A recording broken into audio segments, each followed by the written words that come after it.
زمین پر اپنی زندگی کے سفر کے اختتام پر انسان کو چاہیے کہ وہ اپنی روحانی صلیب جو اس نے یسوع کے لیے اٹھائی تھی یسوع کی صلیب کے ساتھ رکھ دے، بالکل اسی طرح جیسے توبہ کرنے والے ڈاکو کی صلیب مسیح کی صلیب کے ساتھ تھی، جیسا کہ لوکا 23 میں بیان ہوا ہے۔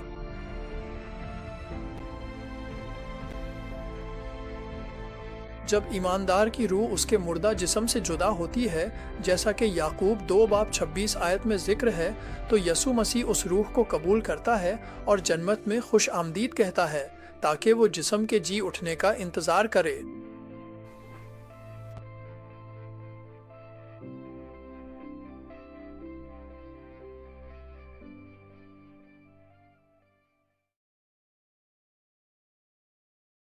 کالی لکیر ایک غیر نجات یافتہ فرد کی زندگی کو ظاہر کرتی ہے۔ وہ اپنی زندگی کا آغاز قدرتی پیدائش سے کرتا ہے اور زمین پر اپنی زندگی کے اختتام پر وہ قدرتی موت کا سامنا کرتا ہے۔ کسی موقع پر اس فرد کی زندگی میں وہ یسوع مسیح کے انجیل کا پیغام سنتا ہے، اس پر ایمان لاتا ہے اور اسے قبول کرتا ہے، اور یوں وہ نجات یافتہ ہو جاتا ہے، جیسا کہ رومیو 10:9-10 کے مطابق ہے۔ یہ نجات یافتہ مسیحی اس فیصلے کی تصدیق پانی کے بپتسمہ کے ذریعے کرتا ہے، جیسا کہ مرکز 16:16 میں بیان ہے۔ اگر مسیحی صرف اپنی بائبل پڑھتا ہے اور شاید ہر اتوار چرچ جاتا ہے تو اس کا مطلب ہے کہ وہ ممکنہ طور پر نجات یافتہ ہے، لیکن کیا صرف نجات پانا ہی مسیح کے ساتھ ابدی زندگی حاصل کرنے کے لیے کافی ہے؟ میرا نہیں خیال۔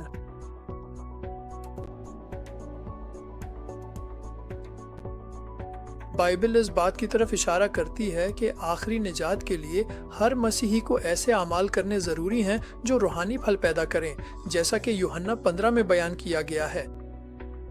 ایسے پھل یسوع مسیح کے ساتھ ابدی زندگی حاصل کرنے کے لیے ضروری ہیں۔ اب میں وضاحت کروں گا کہ یہ اہم تقاضے کیا معنی رکھتے ہیں۔ ابتدائی نجات اور نئے جنم کے درمیانی مرحلے میں نجات یافتہ مسیحی کو خدا کی بادشاہی میں داخل ہونے کی کوشش کرنی چاہیے، جیسا کہ یسوع نے لوکا 13:24 میں فرمایا ہے۔ اگر بنیادی باتیں ٹھیک ہوں، اگر یہاں دکھائی گئی روحانی زندگی کی شرائط پوری ہو جائیں، تو پھر خدا باپ اپنے بچے کو یسوع کے بیان کردہ نئے جنم کے تجربے کے ذریعے اپنی بادشاہی میں داخل ہونے کا انتظام کرتا ہے، جیسا کہ یوحنا 3:3-8 میں ذکر ہے۔ یہ وہ مقام ہے جہاں سے حقیقی مسیحی روحانی زندگی کا آغاز ہوتا ہے۔ اسی مقام سے مسیحی روحانی زندگی بڑھنا شروع ہوتی ہے جب وہ خدا کے کلام کا دودھ اور گوشت، جیسا کہ 1 پطرس 2 اور عبرانیوں 5 میں ذکر ہے، کو استعمال کرتا ہے۔ اس نئے ذہن کے ساتھ نئے جنم لینے والے مسیحی خدا کے فضل میں بڑھ سکتے ہیں، اور پھر ایمان، نیکی، علم، ضبط نفس، صبر، دینداری، بھائی چارے اور محبت یعنی خدائی محبت میں اضافہ کر سکتے ہیں۔ ان تقاضوں کو پورا کرنا فرد کی روحانی زندگی کی سطح کو بڑھا دیتا ہے۔ پھر سے خدا کے فضل میں بڑھتے ہوئے نیا جنم لینے والا مسیحی روحانی اعمال انجام دینا شروع کرتا ہے جو خدا کے لیے روحانی پھل پیدا کرتے ہیں، جیسا کہ یسوع نے یوحنا 15 میں تاک اور شاخوں کی تمثیل میں فرمایا، باپ ایسا ہی کرتا ہے۔ ان نئے تقاضوں کو پورا کرنا فرد کی روحانی زندگی کی سطح کو مزید بڑھا دیتا ہے۔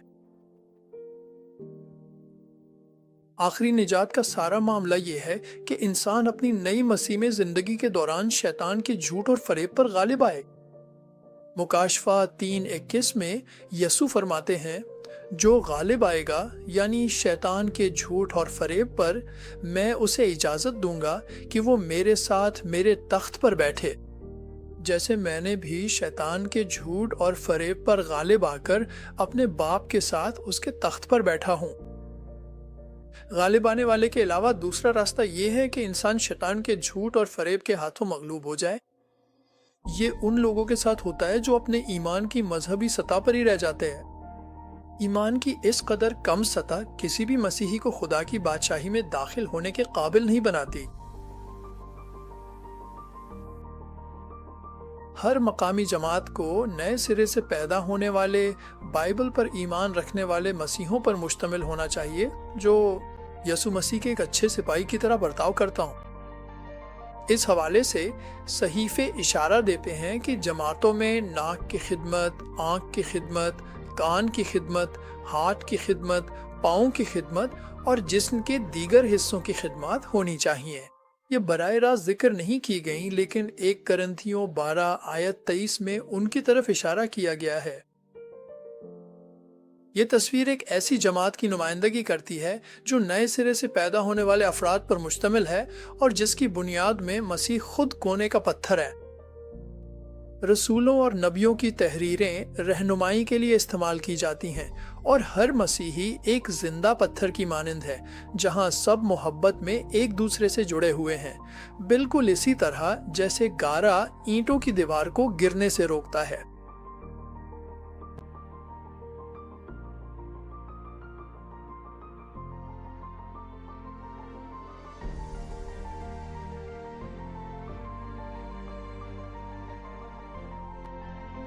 ایسے بائبل پر ایمان رکھنے والوں کو چاہیے کہ وہ باقاعدگی سے ایک دوسرے کے ساتھ میل جول رکھیں، خدا کے کلام کی اپنی سمجھ آپس میں بانٹیں اور اپنے مقامی معاشرے کے لوگوں کی نجات کے لیے مل کر دعا اور روزہ رکھیں، اور یہ جاننے کی کوشش کریں کہ ایک ایماندار جماعت کے طور پر خدا کی مرضی ان کے لیے کیا ہے۔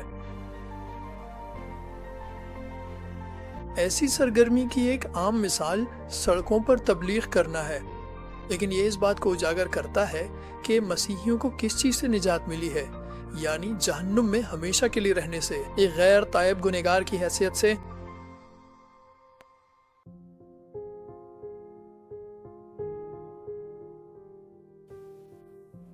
غیر نجات یافتہ فرد اپنی زندگی عام لوگوں کی طرح گزارتا ہے اور مر جاتا ہے، لیکن اس کے پاس خدا کے ساتھ ابدی زندگی نہیں ہوتی۔ ایسے لوگ اپنے گناہوں میں مر جاتے ہیں اور اس لیے مسیح کو اپنا نجات دہندہ نہ ماننے کی وجہ سے ہمیشہ کے لیے آگ کی جھیل میں رہیں گے۔ تمام مسیحیوں کو نجات پانا اور پانی سے بپتسمہ لینا ضروری ہے۔ مسیحی فرقے انجیل کی تبلیغ اور پانی کے بپتسمہ کے طریقے میں اپنے اپنے اختلافات رکھ سکتے ہیں، تاہم خدا تمام حق کے متلاشیوں سے چاہتا ہے کہ وہ ان میں سے باہر نکل آئیں۔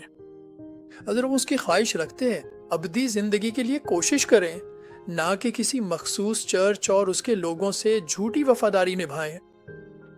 جو لوگ ایسے چرچوں میں رہنا پسند کرتے ہیں وہ ہمیشہ کے لیے آگ کی جھیل میں رہیں گے، کیونکہ وہ فضل میں بڑھنے میں ناکام رہے اور وہ روحانی پھل پیدا نہ کر سکے جو خدا باپ کو مطلوب ہے۔